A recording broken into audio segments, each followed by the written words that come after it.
What's good, Commanders fans? Quick video here. Just training camp eve, man. Training camp starts tomorrow, and I'm super, super happy, super excited, super lit, man. I'm just excited.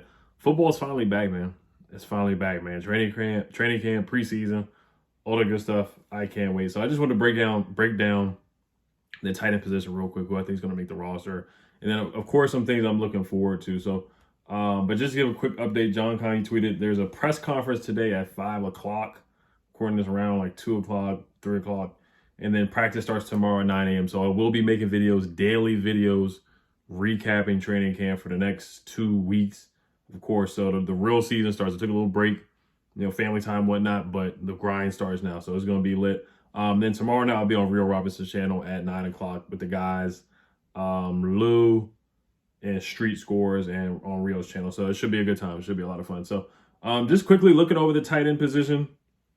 Did the wide receivers last time. Didn't really. I want to do the running backs. I'll do them late. I might do them sometime this week or next week. We'll see. But of course, you got John Bates, Logan Thomas. We'll see if he's going to be on the pup list to start off. John Keim said that he possibly could be ready for week one after tearing his ACL last year against the Raiders with the dirty hit from Yannick Ngakoue. He could be back by week one. We'll see. Could be week 2, week 3. He said most likely he's going to be back before Chase Young, though. He said Chase Young will be back mid-September, so who knows? I'm not a doctor. I'm not there as a trainer, so who knows? But hopefully he can be there within the first 3 games. That's what I'm hoping for. So John Bates, Antonio Gandy Golden, man, he's the wild card on this roster. If he makes the roster at tight end, 24 years old, 6'4", 223 pounds, he has bounce, man. He has bunnies. You look at his highlights at Liberty. You look at the preseason game against the Bengals in the red zone, where he bully balled, he big boyed this one guy for a touchdown.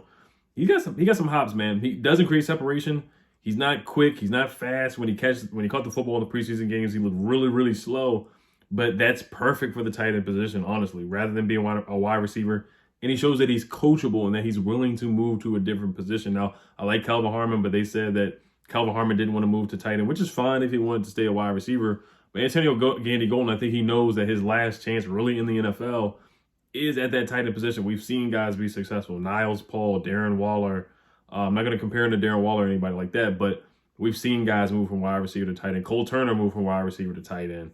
A lot of guys, not Logan Thomas, but we've seen a lot of guys move from wide receiver to tight end, and it's worked out. So Antonio Gandy, I'm intrigued to see what he does in preseason. Now in training camp or in mini camp, he mossed Cameron Curl for a touchdown, and everybody was raving and happy about that. So there's a legitimate shot that he can make this roster. Sammy Reyes is still on the roster. There's just a lot of guys that are kind of passing him now. Antonio Gandy Golden, he has a chance to be better than him. They brought in Armani Rogers, the guy from Ohio who was a quarterback who ran a 4.5 40. This guy can run. He was a running quarterback, a dual threat quarterback that ran for like 99 yards or something like that. The guy has some speed to him. Curtis Hodges, Cole Turner. They drafted Cole Turner, an undrafted free agent, and Curtis Hodges. So there's some guys that are going to pass Sammy Reyes, and it's not all on Sammy Reyes because, he never played football until last year, or professional football. So I can't really get too upset. I think the thing is we just got a little too hyped with bringing him in. He was a workout guy, workout warrior, ran a quick 40, bench press reps, just had a real rocked up and chiseled up, strong workout warrior type of guy. So he just, hasn't played a lot of football. So, when he was in preseason, he was double catching football. It would hit his hands, then he would bring the ball in. So I'm concerned about his hands. Is he a good blocker? Yeah, Ron Rivera said he was the best blocker, or one of the best blockers on the roster last year. John Bates, like him a lot. He was arguably our best rookies between him and Sam Cosmi last year. John Bates had a good game against the Cowboys, had a good game against the Eagles where he ran to the 1-yard line. Showed some yak ability, good hands. He can go up there and get it, 6'6". Ron Rivera's looking for catch radius, so you got John Bates. You got Cole Turner with catch radius. I think he low-key could possibly be the best. I mean, Jahan Dotson obviously is probably going to be the best rookie on the roster this year. Brian Robinson, you can throw him out there too. But I think Cole Turner, man, I think he's going to have he has an opportunity to make a big impact, especially with Logan Thomas not being ready week 1. So Cole Turner, man, just being 6'6", 6'7", catch radius, 10 touchdowns, red zone threat, talking trash. He had a good OTA, good mini camp as well. So there's a lot of high hopes for Cole Turner.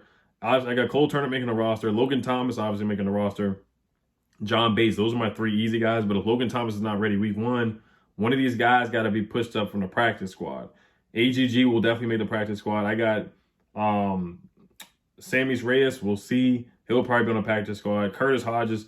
It's just when they get cut and they get waived, our team's going to post them. Our team's going to claim them. So if they clear waivers, somebody like Antonio Gandy-Golden, Curtis Hodges. Antonio Gandy-Golden, we cut him last year and he cleared waivers. So he's probably going to clear waivers again unless he shows out in preseason. AGG, Armani Rogers, and Curtis Hodges. Logan Paulson told really good about Curtis Hodges, saying that he was playing with the second string before he got injured and that he has good hands and good movement as well. He did play basketball. He's 6'8", 240 pounds. He reminds me of Donald Parham a little bit when we had Donald Parham, who's now on the Chargers, who I thought we should have kept. But Curtis Hodges, he's another wild card as well. So the three guys I got making it is Logan, Cole, and John Bates. Then on the practice squad, AGG, Curtis Hodges, and those are the guys I got on the practice squad. And then most likely it would be like Sammis Reyes and Armani Rogers on the practice squad too. So, but that's my outlook on the tight end position. Three guys making a roster, a couple guys on the practice squad. Somebody needs to step up and be ready if Logan Thomas is not there. I think they would promote AGG after having a good camp. I think he would be that third guy if Logan Thomas is not ready to go. But John as your starter, Cole as the second tight end, as your move tight end, and then AGG would be that third guy in my opinion. It's between him and Curtis Hodges right now. I think AGG wins that battle. I really do. I think he's got the hands and the size, man. He's got good hands. We never complain about his hands. We just complain about him not being able to separate. He just could not separate at all. He only had what? Did he even have a catch his rookie year? He had a reverse play, and that was the only thing he did his rookie season against the Browns that I can remember at all. All right, so things I'm looking forward towards through training camp. Obviously, the wide receiver position, Alex Erickson. Who's going to be the punt returner? Who's going to be the kick returner?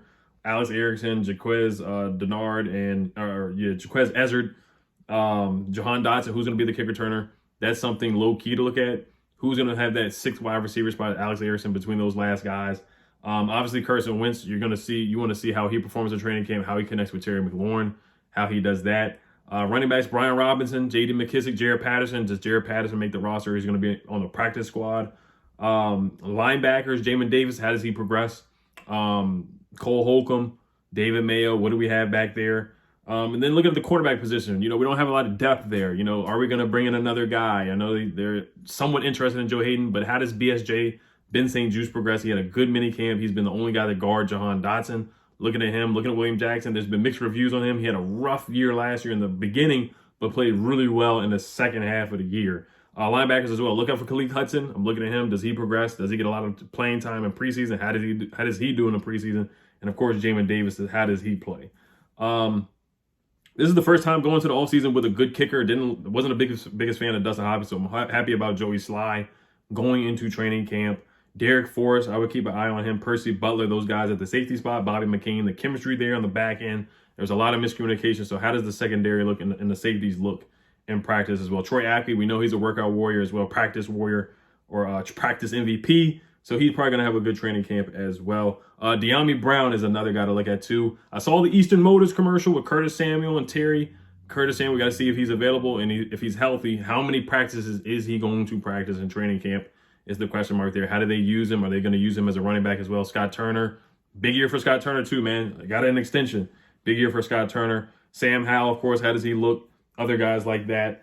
But yeah, that's all I got, man. That's all I got. That's what I'm looking for. The offensive line is pretty much set. I think Andrew Norwell, Sam Cosmi, Charles Leno, Trey Turner is going to start. Chase Reed is going to start. Chase Reed may start off on PUP though. So those are your starting five. That's your starting five offensive linemen right there. And then you got your wide receiver sets, and then your corners and your safeties, and then the D-line is pretty much set. Who's going to start? Chase Young's not ready week 1, week 2, week 3. Who's going to start? It's going to be William Bradley King, Shaka Toney, or who else? F.A. Obata is going to start that other defensive line or defensive end position. Who's going to start there if Chase Young's not available? We already know Montez Sweat is going to be ready, locked, and loaded. So who's going to start on the opposite side of the defensive end? So we'll see. You guys let me know what you guys are looking forward and towards in the preseason. Obviously, I love that wide receiver spot. I love seeing that competition there. So I do want to see De'Ami Brown step up. I want to see Cam Sims have a good training camp as well. Marcus Michelle is a guy to look out for as well. All right, you guys. Hey, let's go, Commanders. Peace.